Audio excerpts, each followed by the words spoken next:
Some stars are born great, others have greatness thrust upon them. All depend on the whim of the public.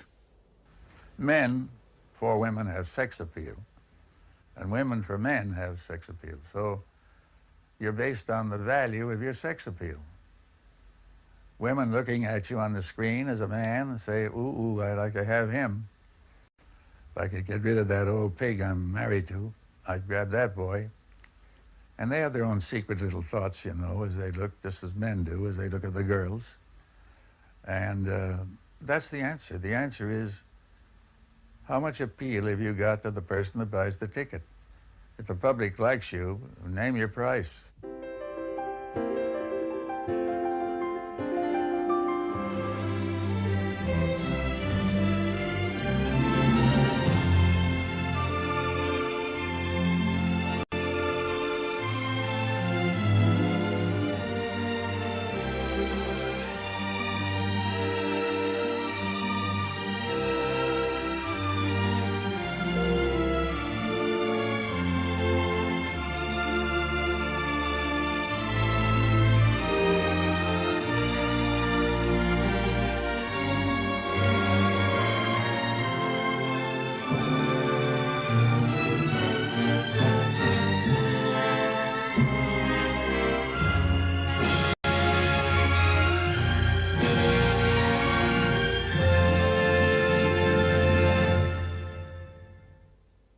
You know, it's funny, after all these years, when I say a movie star, I still think of Gloria Swanson.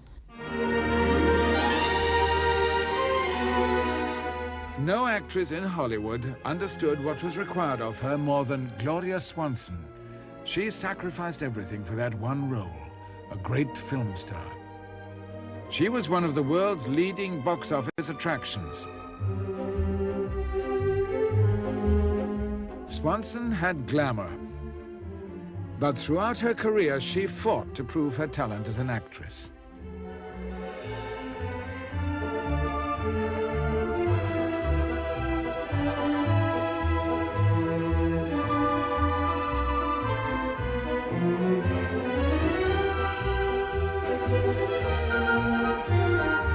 But the aura of glamour remained.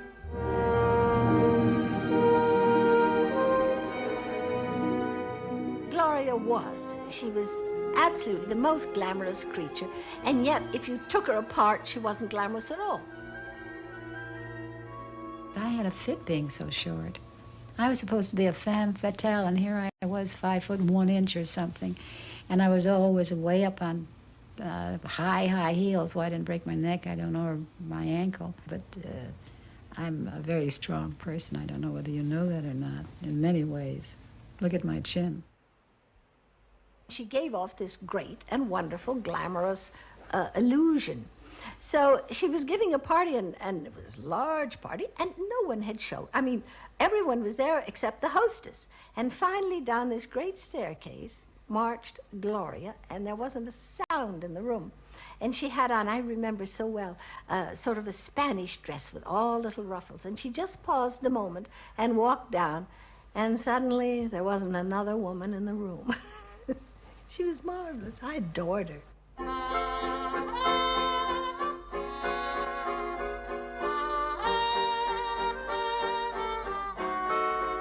The daughter of an army officer, Gloria Swanson began her career in the comedy studios in 1915. This is an army brat who had grown up as an extra out on the Senate lot. First time I ever saw La Belle Swanson, Wallace Beery was chasing her all over the set. He caught her, too.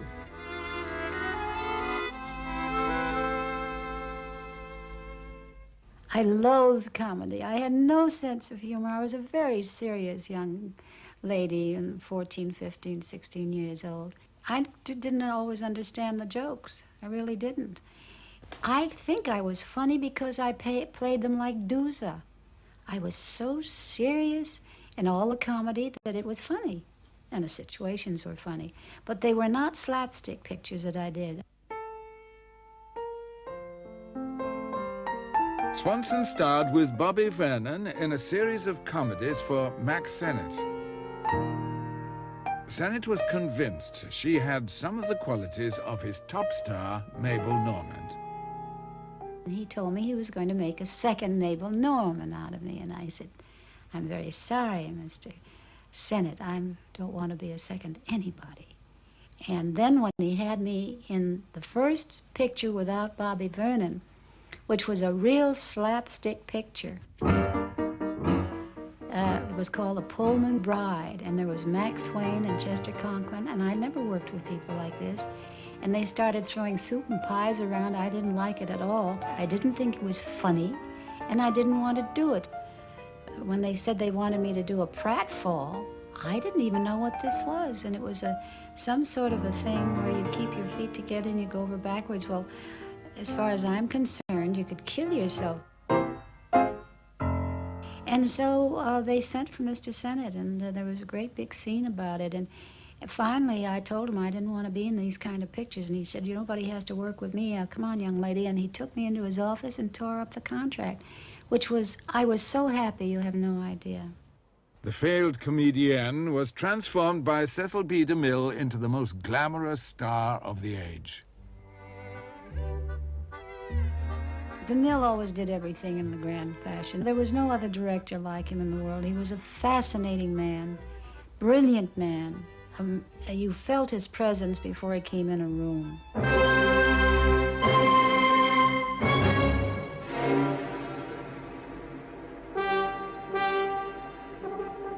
An important scene in Male and Female was to show Swanson descending into a lion pit with real lions.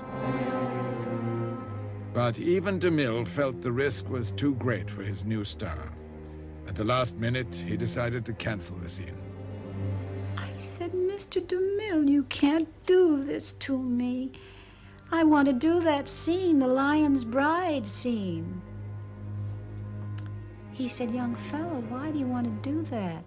Why are you so bent on doing that particular scene? I said, you don't understand. When I was a little girl in my grandmother's house, she has a painting, a replica of this famous painting called The Lion's Bride. And here it was with the bride with the lion on her back. She had gone to say goodbye to this cub she'd raised. And the lion killed her, the grown one. Oh, he said, well, all right, come on. So down into this thing we go, and Mr. DeMille with a gun, revolver in his hand, no one else but the two trainers.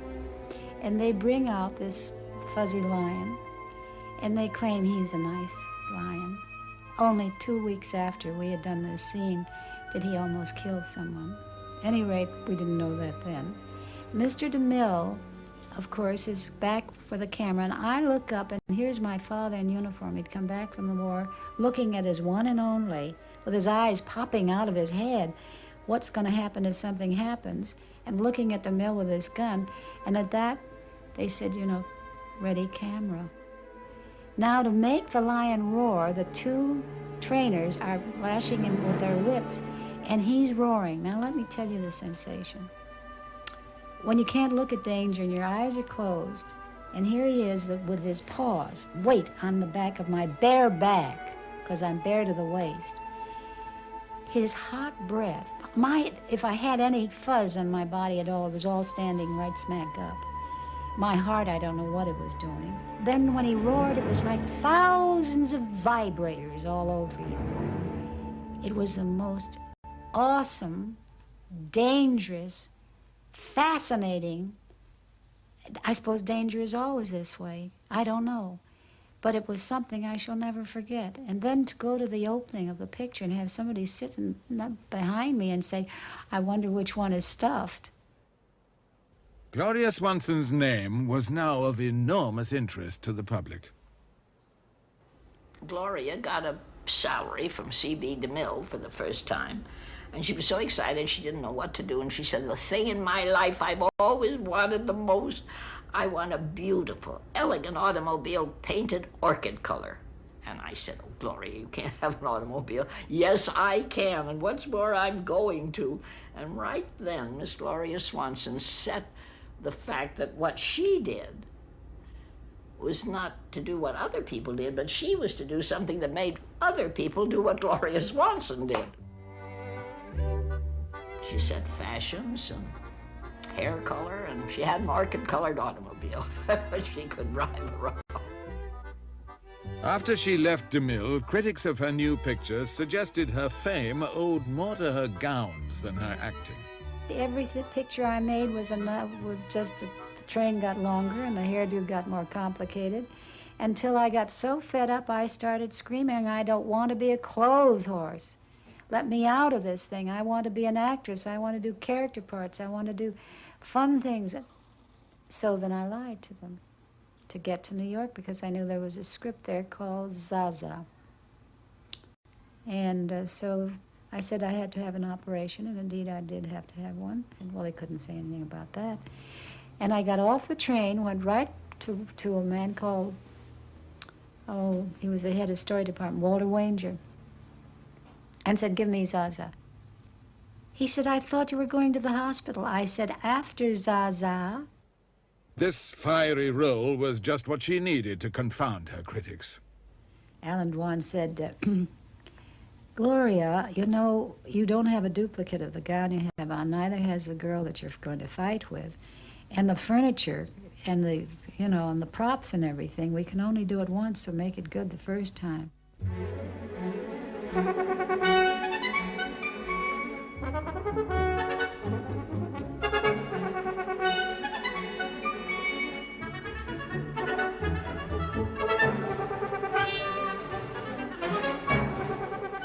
So I went after this girl until she was so frightened of me, this actress, that she tried to stay away from me, so that when I did get a hold of her, I was mopping up the place with her.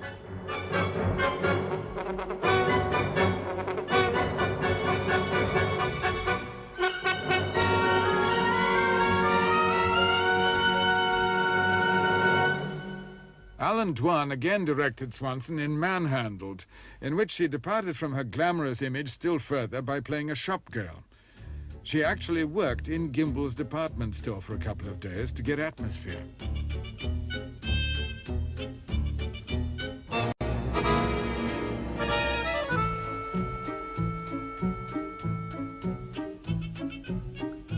But Dwan felt she had still more to learn, for the film had a sequence set in the subway. Gloria had never been on a subway. She was above that. She had a limousine. And so she had to know what a subway was, otherwise she couldn't portray it. I have claustrophobia, and I wouldn't go on a subway, and they said, well, they would come with me, and I had my first ride then. I didn't like it at all. Gloria and I got on it, but she didn't notice that I immediately stepped off quickly through a door, and she was inside, and the door slammed, and she was jammed in the aisles. And she had to go across to Times Square without knowing where she was going, or how you get on, or how you get off.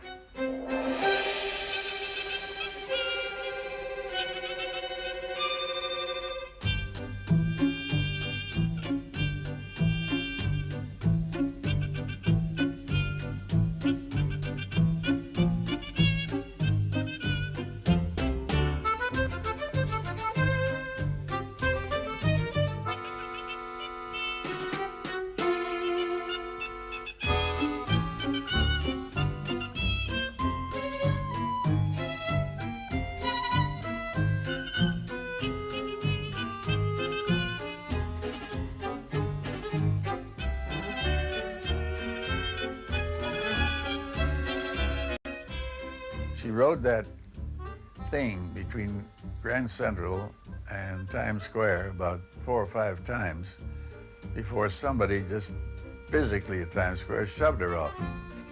She found herself out on the platform.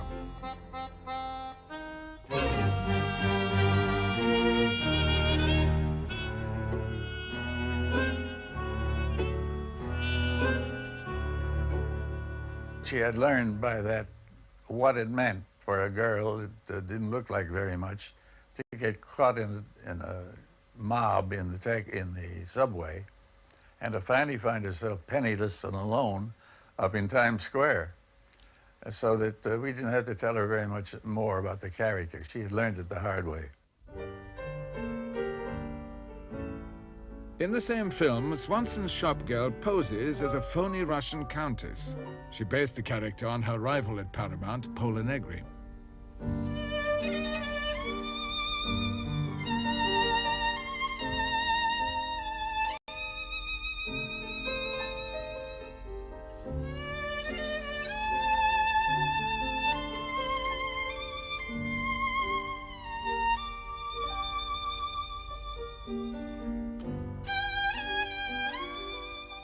Swanson's wedding in France to the Marquis Henri de la Falaise de la Coudray was the society event of the year and started a new fashion.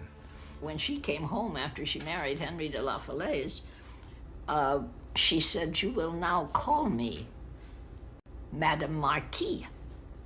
And we did, too.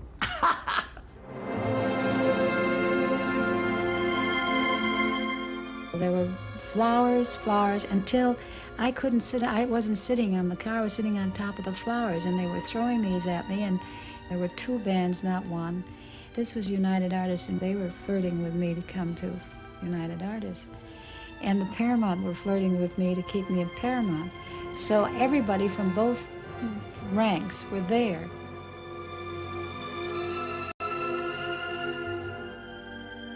In France, Swanson had been ill and had almost died.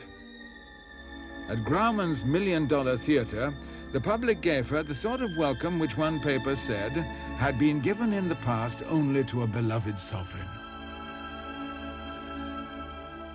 I get to the top of the aisle, the lights go on, the audience rise, turn around, sing Home Sweet Home to me. Now this sounds corny to say it now, but in 1925, with everybody ever in the motion picture business, somebody on crutches, I think it was Ernest Torrance, somebody else in a wheelchair, somebody you worked with, somebody, I just stood there and I cried. While the film was in progress, the police found the crowd outside too hard to handle. They asked Miss Swanson's party to leave by the rear exit. So we crawled out, got into the car, and it would have taken about, in those days, almost an hour to get to Beverly Hills. And in this ride, I sat in the center with my mother on one side, Henry on the other, and one of the other of them said to me, "Why are you so silent, Gloria? This should have been the greatest moment of your life." And I said, "Oh, you darlings don't understand." Yes, but all that adulation, everything you've seen tonight, was not for my work as an artist. This was a personality who came back like Lazarus from the dead, Cinderella who married the prince, and the prodigal who's returned, because I hadn't been in California in 4 years. I said, that's what you saw tonight. That's why the ovation. That's why the excitement. If I were to make the greatest picture tomorrow of my whole career, you would never have that happen again. Never. It was a combination of emotions and things. And so I said, now I have a problem. I have to go down the other side. Swanson relived the occasion in a dream sequence in Stage Struck, but it would be one of her last films for Paramount. She told the heads of the company she was leaving to join United Artists.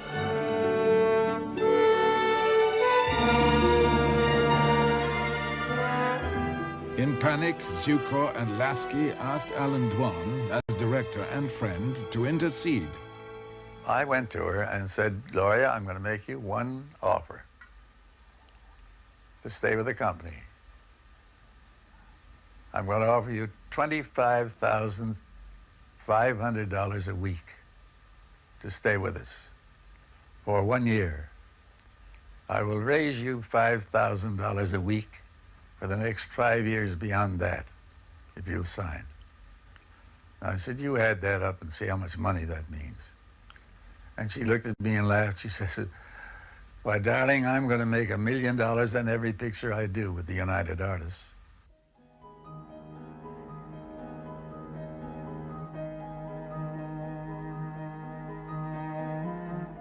Swanson staked her career on this gamble. Her first production, The Loves of Sonia, was a financial failure. Had she really been able to see into the crystal ball, she would have known the talking picture revolution lay just 7 months ahead. But she embarked on 2 more silent films. The first, Sadie Thompson, based on Somerset Maugham's Rain, would be a smash hit. The second, a disaster. She hired Erich von Stroheim to direct her in Queen Kelly. Stroheim drained the resources of financier Joseph Kennedy until Swanson was forced to cancel the production.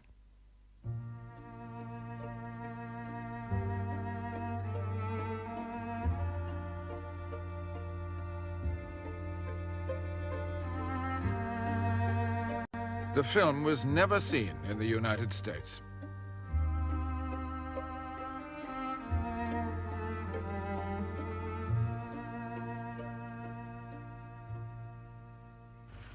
"20 years later, this scene appeared in Sunset Boulevard, in which Gloria Swanson played an aging silent movie star.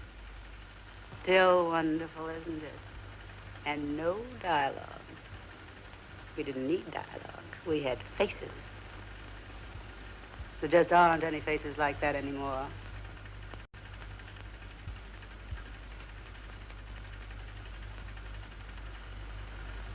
Those idiot producers.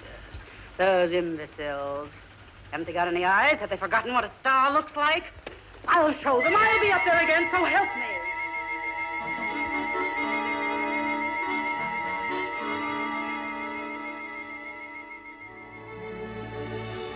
Ironically, this was the role for which Gloria Swanson would be best remembered.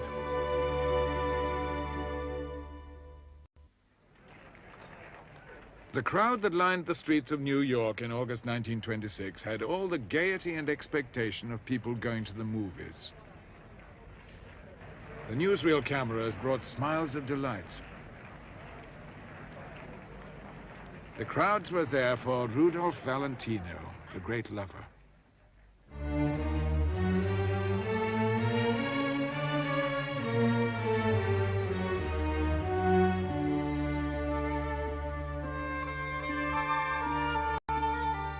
For women in the 1920s, he personified the menace of forbidden love.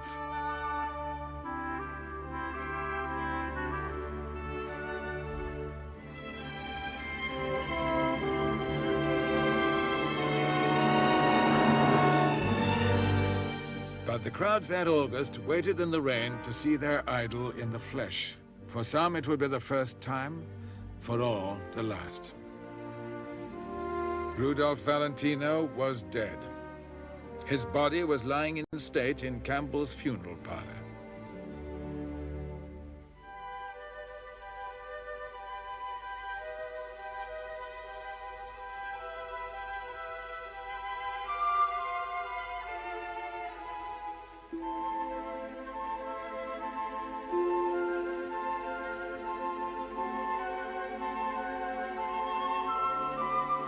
Valentino's effect on women astonished even the men who produced his pictures. A typical publicity stunt measured women's pulse rates as they watched a Valentino film.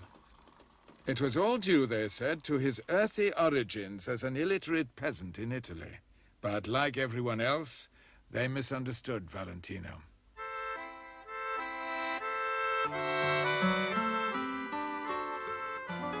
He'd come from Italy as a young man, but he was neither illiterate nor a peasant. We were not a rich family, neither an aristocrat one. We were in the middle class, but in quite comfortable position. My father was a veterinarian, a health officer, and a biologist.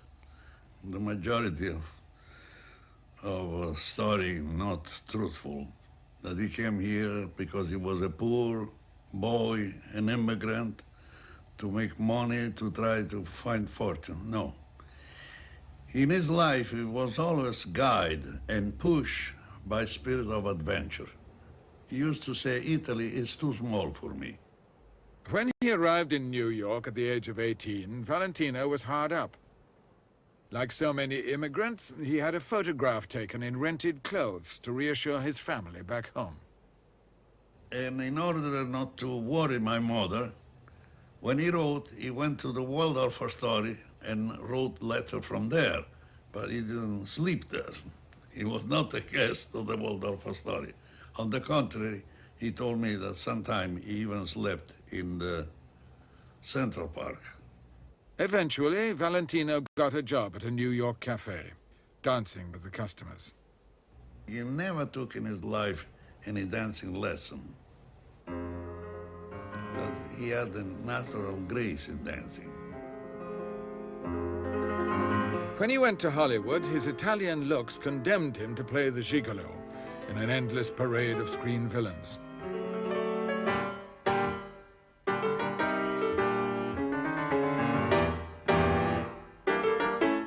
In 1919, director Al Parker gave him an important role in Eyes of Youth. His career was improving. His private life was miserable. His wife, actress Jean Acker, had left him, and that Christmas he was depressed and lonely. I said, "What are you doing for Christmas?" He said, "Well, nothing." I said, "Haven't you any place to go?" He said, "Well, no, I don't." I said, "Well, you sure do." I said, "You're going to come home with me. This is our big night. My mother and father will be there and the presents, and you're going to be right with us." He said, "Oh, that'll be marvelous." So we made him Santa Claus. I had a red cape, and then we put a red hat on him, and we got cotton and put a white beard on him, and he handed out the presents. A lot of people have... it's made me laugh. A lot of people, said, oh, how well they knew Rudy and what they did for him and all that sort of thing. And I think, well, there was one Christmas they forgot about Rudy before he was anything. After he did the Four Horsemen, that was different.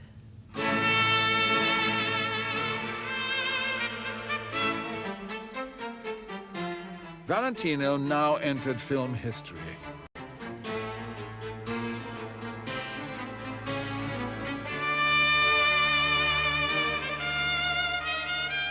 He was cast as Julio, an Argentinian playboy.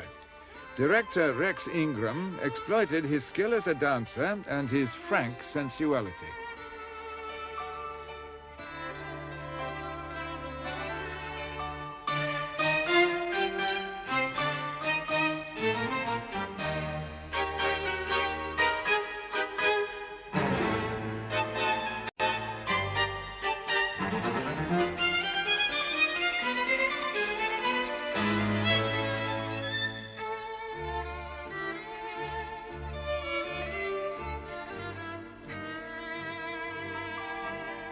At this period, the tango was regarded as an indecent dance. Ingram used it as a symbol of open eroticism.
The Four Horsemen was scripted by June Mathis.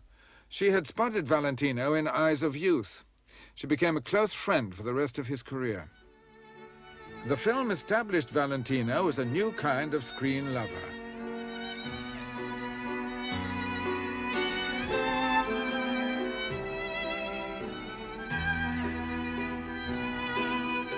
But this success did not bring him instant stardom.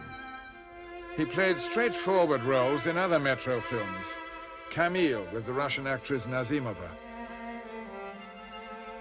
The most impressive thing about Camille was its sets. And Valentino was surprised to learn that their designer was a young dancer, Natasha Rambova. Her real name was Winifred Hudnut. She was heiress to the Hudnut cosmetic fortune.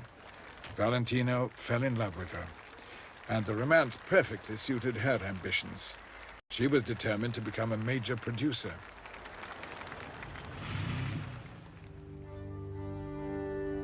Valentino joined famous players Lasky and was featured opposite Agnes Ayres in The Sheik.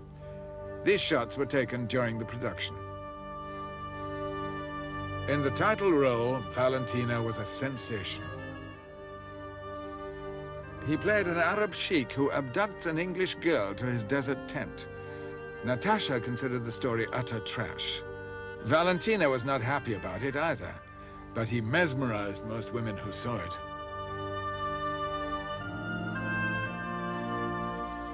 His acting may look strange today, but some people thought that he conveyed ideas with his eyes which they daren't put into words.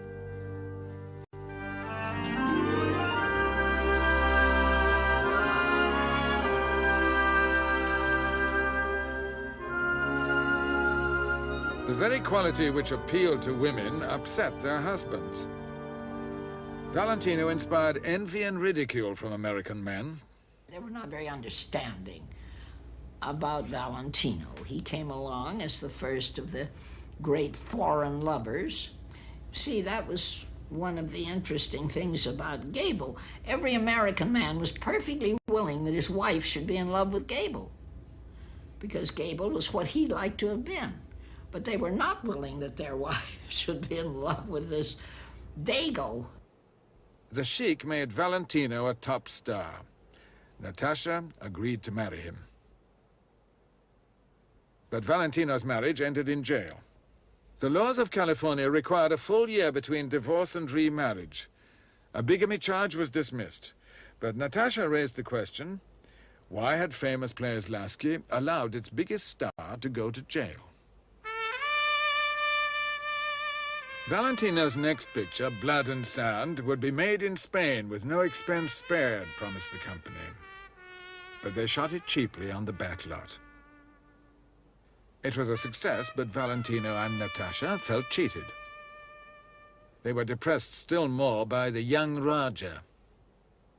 He had the right, though, of an approval of a story, which they recognize in the contract. But actually, practically, they didn't do it. And that started the fight.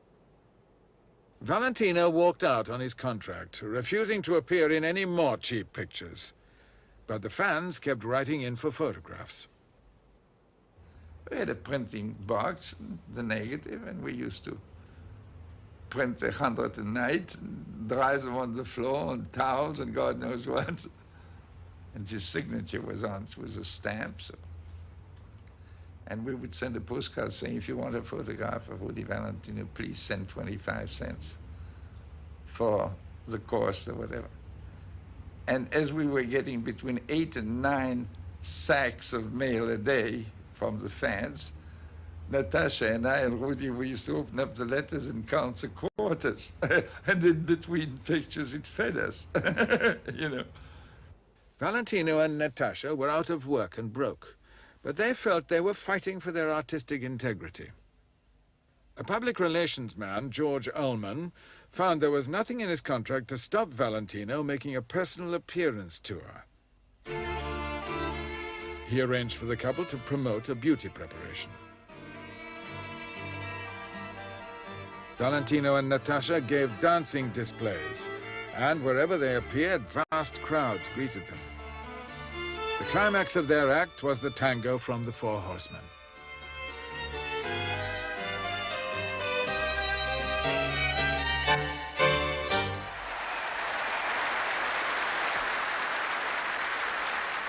He was so absolutely hounded by publicity, crowds would gather. I've heard tales of women picking up cigar butts in the streets and cherishing them.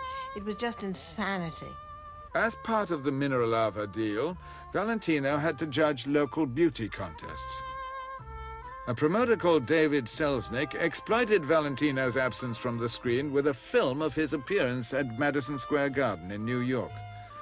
He released it at great profit, for fresh footage of Valentino was gold dust.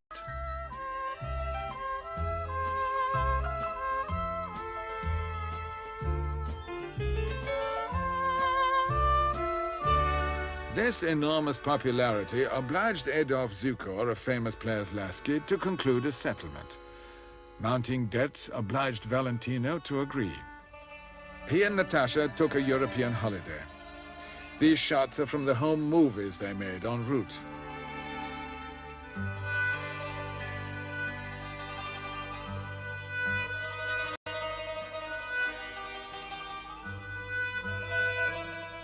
Valentino was already Italy's most famous emigrant, yet he was not as well known in Italy as he was in the rest of Europe. And he had just come back from Rome, which he had visited for the first time since becoming a big star. And Bibi said, "Tell me, Rudy, what did they think of you when you arrived in Italy?" And he thought for a moment, he said, "Bibi, in Italy, I was just another wop."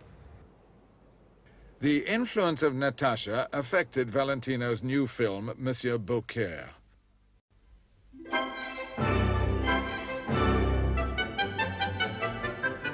The critics were quick to notice it.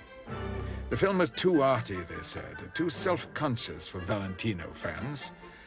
They expected that quality of menace, and they didn't get it. Valentino's co-star was Lois Wilson.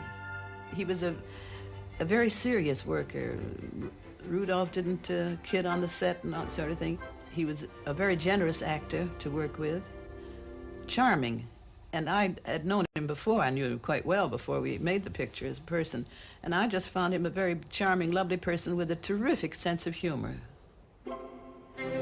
Valentino displayed humor and elegance in Beaucaire, but the fans expected passion.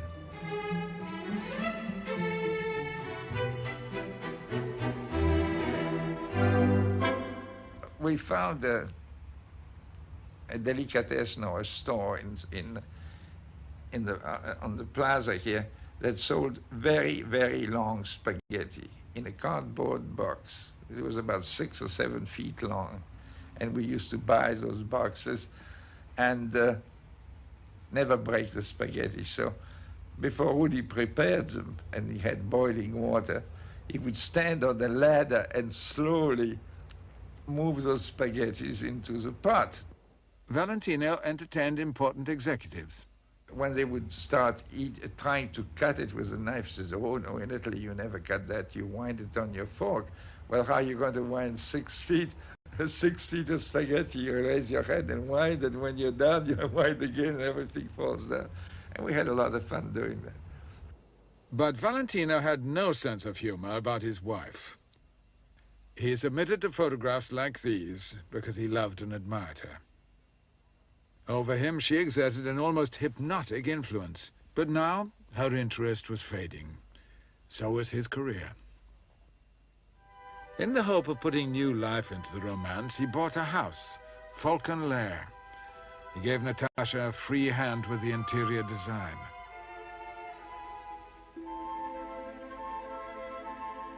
But Natasha never spent a night in the place. To conceal the broken marriage, they went in front of the newsreel cameras and played a farewell scene. Natasha was going east to make a film on her own. They would never live together again.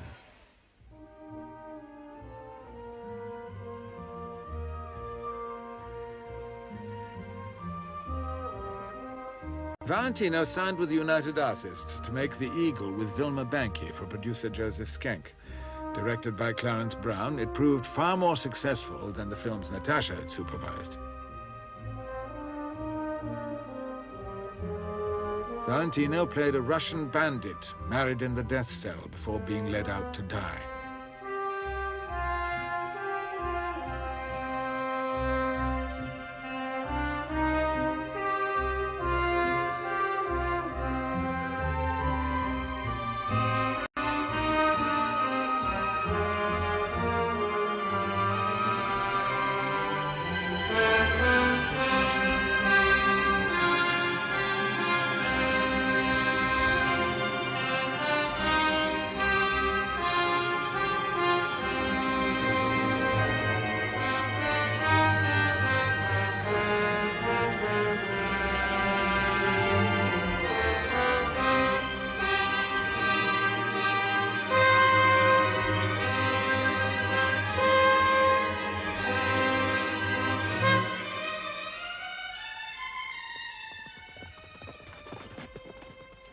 Valentino began a romance with Pola Negri.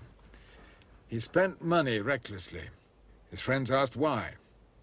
"I have a hunch," he said, "that it won't make a damn bit of difference."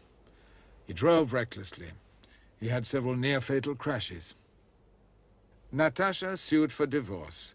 He became more and more depressed. To ease his money problems, he determined to make a surefire hit, a sequel to The Sheik, and was delighted to have an old friend, George Fitzmaurice, as director. Fitzmaurice had a sophisticated understanding of Valentino's appeal.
Valentino's influence on men's fashions encouraged the wearing of wristwatches and slave bracelets. And when a powder machine appeared in a men's washroom, the Chicago Tribune blamed it on Valentino. Why didn't someone quietly drown Rudolph Guglielmo, alias Valentino, years ago? Well, it was very unjust. Valentino was an extremely manly man and could probably have taken most of them if it came to having a good fight, you know. He was a fine swordsman, good fencer, and there was nothing of the powder puff about him. This one particular thing really made Valentino go quite stark mad. He resented it just terribly, and he said to me, "This isn't fair. It is not fair. I mean, I have none of those attributes. I'm a man. I've always shown it. I have been madly in love with only one woman, but I've always been in love with her. And to make belittling pink powder puff remarks is a very unjust thing. And if the guy will come out here, I will tangle with him face to face." The man never appeared. Valentino staged an exhibition bout under the eye of Jack Dempsey. The pressures on him were enormous. Fighting his divorce, facing bankruptcy, coping with a gastric ulcer, and now fending off attacks in the press. A few days later, he fell ill and was rushed to hospital. They didn't want to take any responsibility of making an operation of Rudolph Valentino. So they were waiting for some big surgeon, well-known surgeon, experienced surgeon, to come along. But being on Sunday, they couldn't find anybody until 6 o'clock. Precious hours were wasted while the fever mounted. When the surgeon was found, he discovered a perforated ulcer. The first 2 or 3 days after operation was getting better. All of a sudden, he had to turn for the worse because the peritonitis developed and was the one who killed him.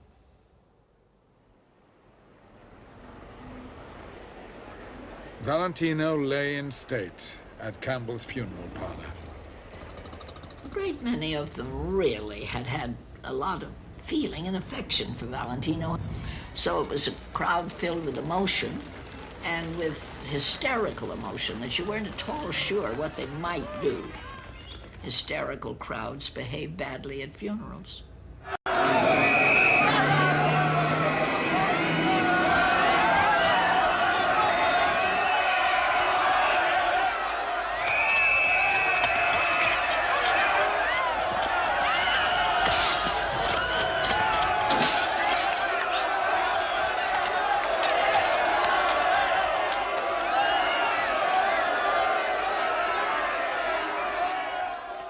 Seven days later, the funeral. Ben Lyon took charge. I received word one day at the Ambassador Hotel in New York from the florist in the lobby that they had a phone order from Miss Pola Negri to place a blanket of white roses across the top of the casket 6 feet before, and in the center, in 1-foot letters in red roses, P-O-L-A, Pola. Well, let's make it look like an opening night for her. A premiere or something. I said, under no circumstances will those flowers be placed on that casket. And they weren't, and of course she was furious and put up a terrific fight, and I said, they're not going on. And the whole thing turned out to be, if you remember, that she fainted and fell down and had to be carried. It was a premiere for Pola Negri. Among the pallbearers were Adolf Zukor, Marcus Lowe, Rex Ingram, Douglas Fairbanks, and Joseph Schenck. Natasha Rambova did not appear.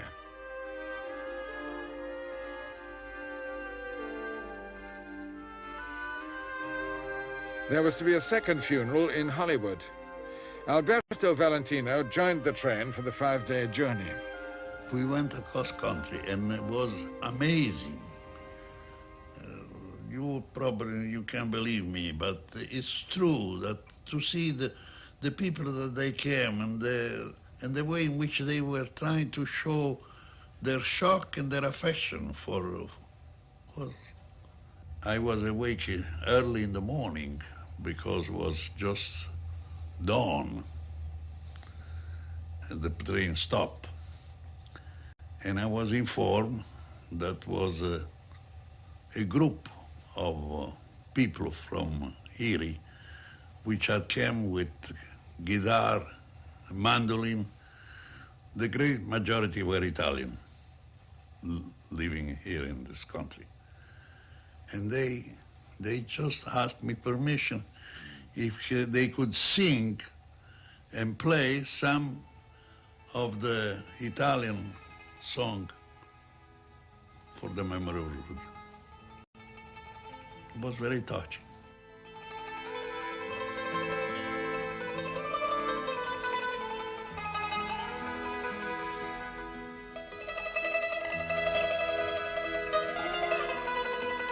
It was the biggest funeral Hollywood had ever seen. At the Church of the Good Shepherd in Beverly Hills, stars like Mary Pickford and Douglas Fairbanks paid their last respects.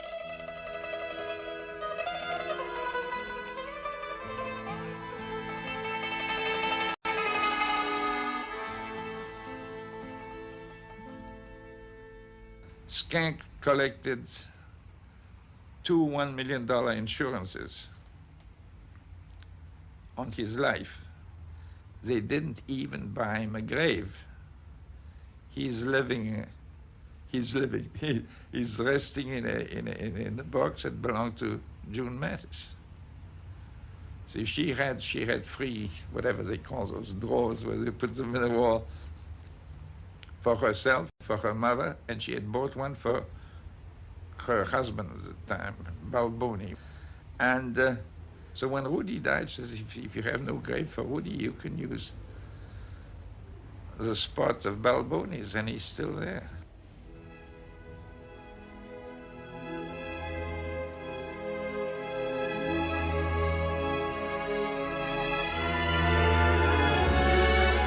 Valentino was 31 years old. His death gave him a status he had never sought in his life. He had become immortal.